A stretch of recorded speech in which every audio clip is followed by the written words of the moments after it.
It wasn't really a surprise that Sir Anthony Hopkins was back. We've had him do voiceovers, and last week ended with us finding out about this whole immortality thing. And a ghost in the machine. Let's talk about it. Welcome to the heart of the stories we tell. My name is Rob, and tonight I will be reviewing Episode 7 of Season 2 of Westworld. Les Ecorches? I'm sure I massacred that. But okay. We're talking about all sorts of things, and this whole time now, I guess we've been talking about immortality and sex workers and all sorts of complicated issues. Talking about what happens when you have no consequences. However, I finally got a comment that I could respond to. So thank you very much, Mary. I agree. Dolores and Arnold / Bernard is definitely in the past. That probably was Bernard 1.0, maybe even Bernard Beta. The fact is that they couldn't get Arnold exactly right. That's probably why we have Bernard at all, because the fidelity wasn't right. On the other hand, I don't quite buy the William as a host thing. His daughter is a big fat maybe, but I don't think so. I think at the end of the day, both of them are all too human, and memory lapses happen. Trust me, I don't remember what I ate for breakfast this morning. As for the whole thing being one big thing about free will, you are 100% right. What happens when you give people free will, and who deserves free will? And again, that's the whole sex workers' rights thing. Do you say that someone has the right to sell something that you don't want them to sell? And at the same time, it's also what's happening to Dolores. She's free to choose, even if she's choosing a bad path. In fact, choices cannot be free if you can't choose evil. If you can only choose good, you're not free to choose. And there is no good choice if you have to do it. I also don't agree about Felix being a host. If he is, that robs the story of one of its greatest moments, when a human realized exactly what it meant to choose to side with this new emerging life form. And I think that Westworld is full of dangerous questions, ones that we're going to have to answer as we go along. And as much as I hope everyone writes to me, Mary, I hope you write in this week as well, because there's a lot going on that I'd love to hear such an insightful thought process towards.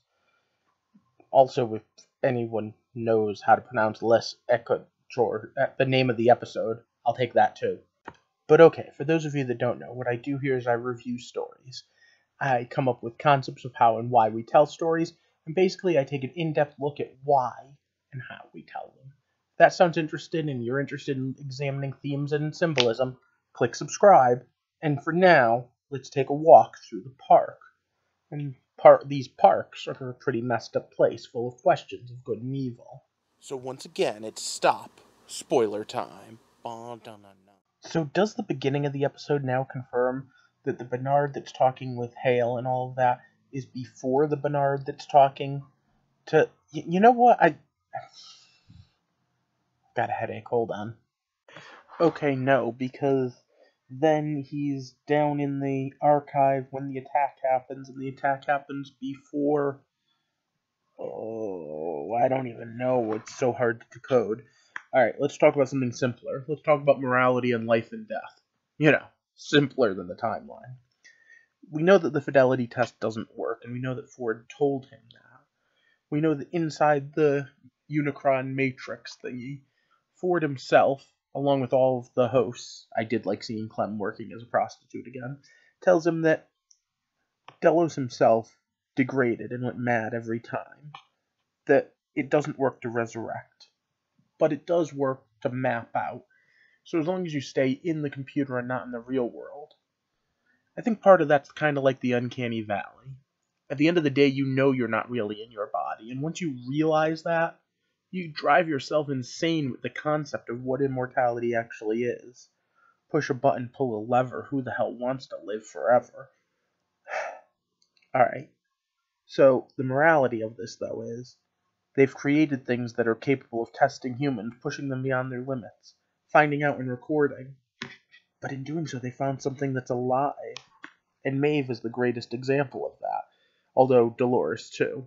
Who totally got to use her telepathy in a whole new way this week.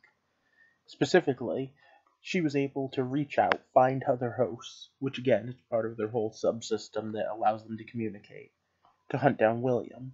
And I have to say, there's as much as I like the fact that Felix is the human that chose to work with them, I also love the fact that William was too dumb to realize that Ford's not the only player in this game, that a couple of the pawns have been upgraded to queens.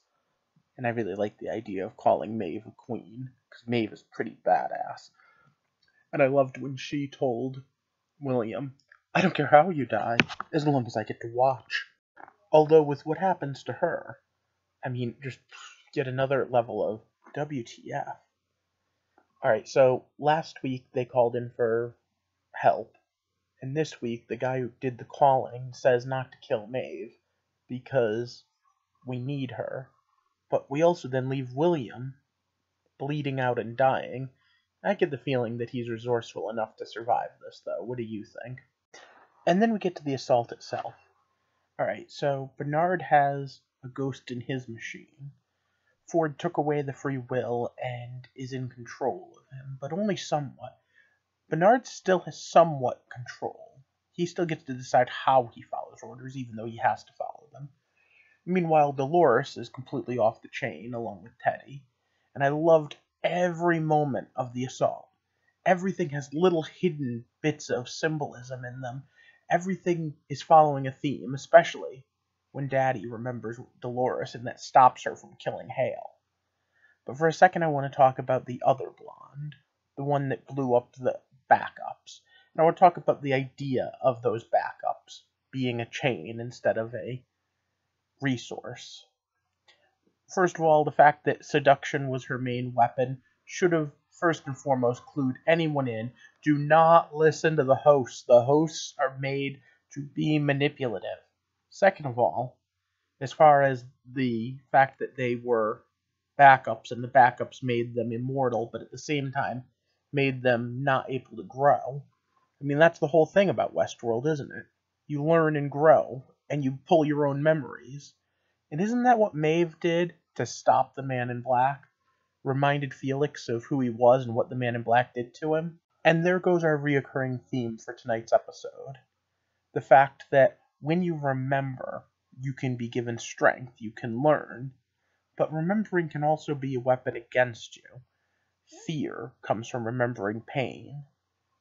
And sometimes a connection and someone calling you daddy is a memory, is a weapon that can be used against you. Let's think about that for a second. And what weapons Dolores really has at her advantage and which ones she doesn't. And who it is that's manipulating who in each of the grand scheme of this. Of course, like I said before, there are players and pawns, but we're not really sure until the season finale who falls into which category, now do we? Even Ford may end up being just a player in this game. Because, like I said, memory plays a big role in this. And if you think about it, that's what the problem is. The computer can think for itself. The computer can reason for itself. The computer can feel. Once it has memories and the ability to build on those, then people are just robots that can be reprogrammed. And that does leave some questions about whether or not some people are real or robots, and exactly how much immortality matters to you. Could you be a robot? It's an interesting concept, especially when dealing with the difference between long-term and short-term memories, and memory lapses. By the end of the episode, I really thought that the Bernard-Ford conversation was the most important. It's not my story anymore, it's yours. But then I was wrong with that too, because it was the two queens talking, Dolores and Maeve. When you travel long enough in darkness, you begin to see through it. No, your heart is clouded by darkness. Well, the stories they gave us are just another lash to hold us down. Is that how you justify what you did to him? To someone you loved? But next week, we're going to have to take a deep look into whether or not everyone's caught up with each other. What happened to the Man in Black? And, of course, is Bernard Bernard, or is Bernard Ford? And at the end of the day, does it matter once the darkness creeps in? I'd like to know down in the comment section what you think.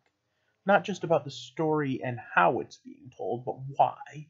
What do you think about the idea that sometimes we do good things for bad people, and sometimes we do bad things and good is done from them? And do you think that the story is worth being told? I'd love to hear your opinions.